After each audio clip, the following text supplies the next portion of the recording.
Well, simple wedding is, as I look at it in my own view, is a wedding where the couple are advised to plan their wedding as against a flamboyant wedding, extravagant expenses. That is to plan themselves in within their capacity, out of going to borrow money to plan for wedding, going for all these expenses, reception halls, going for cakes. In fact, I try to discourage borrowing cars for wedding. What's the essence of you showing people that you have money and after the wedding, you go back to your lowest life of living? It's my experience. My experience in marriage motivates that. Because the younger ones coming into marriage today, they don't really understand what marriage is all about. So they center more on the wedding, running here scatter for wedding, not knowing that the marriage has more life to live than the wedding. So my experience motivates me to that, to at least help the younger ones that are coming in to know that life is more than the wedding that they run here scatter for.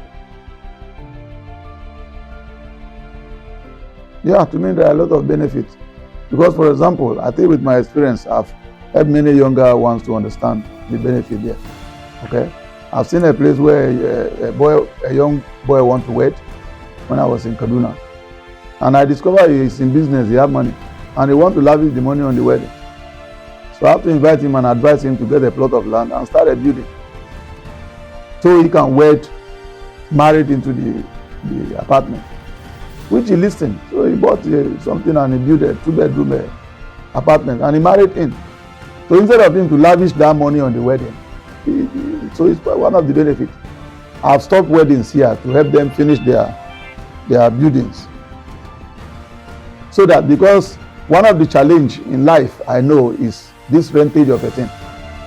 Imagine a young man coming up, starting marriage, going to live in a rentage house. If you are not careful, if you didn't have a good job, you are not careful, you will live the whole of your life in a rented apartment.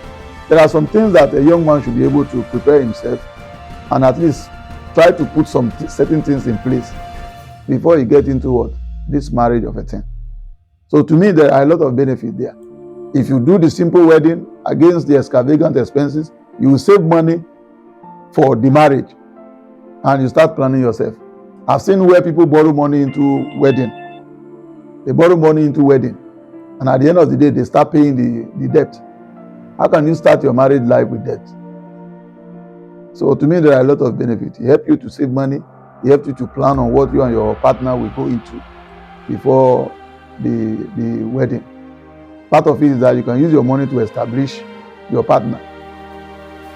You invest more for the marriage and not for the wedding.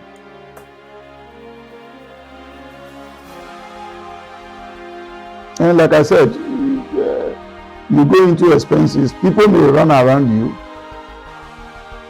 Somebody may volunteer to rent what do you call it for you? A reception hall. Somebody may volunteer to do your cake for you. The funny thing is they won't give you the money. They will spend the money for you, for people to see that you have money. And even those who may likely will be interested to help you after your wedding, they will not come forth again because they see you spending money. How many people are you going to tell that you are not the one that paid for that 200,000 reception hall that they will believe? All they know is that you spend money during your wedding. So to me, the implication is that he closed some doors against you, and to me, it may likely cause setback. Now, let me draw your attention to this. The fact stands that if you have the money, I'm not against elaborate wedding, but as a young man coming up, you should be able to think more of the future. At least the next 5 years of your marriage, that should be your project. That you should draw a plan for. So to me, the implication is that if you didn't have the idea of planning for your wedding and you go into this elaborate something, you were kind of kind of cause a setback for your wedding, or you cause more problem for yourself.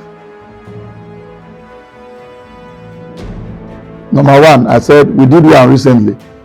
I announced in the church that the wedding is coming up. We only need the deacons and their wives, the church secretary, music director, and then some of the instrumentalists. And then from both sides of the family, there should not be more than 10. After which there's no reception. Yeah, and like I said, there are a lot into this simple wedding. You see, the African way of a thing is what is killing us. Okay, I attended the other person's own, and that's how he did her own. So I want to do it like my own. Why we've forgotten that the fingers are not equal. In the civilized countries, you printed card and you number the card. You have certain number of people that you want to invite.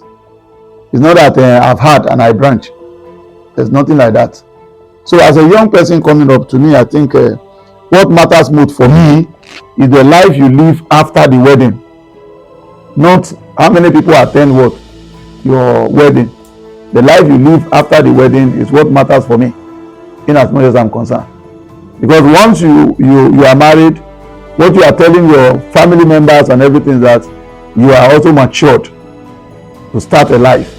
And on that note, it's not every time you will be calling on people to assist you. So you require proper planning, in as much as I'm concerned. So I pray that God will help the younger ones coming, so that they look more of the future than the now.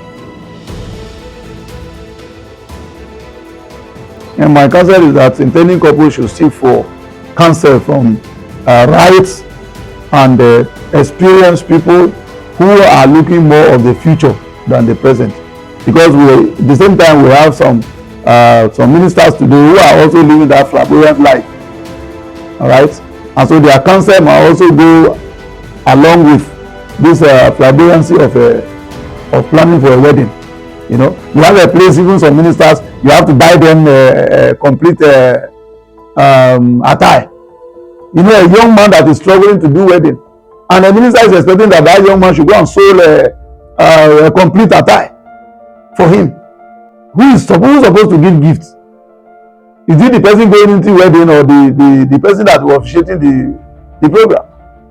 And so I think a young couple should seek counsel from right people who have right thinking about the future of younger people that are coming, so that they don't fall into the hands of those who are already living this flamboyancy and want to also link them into that kind of system.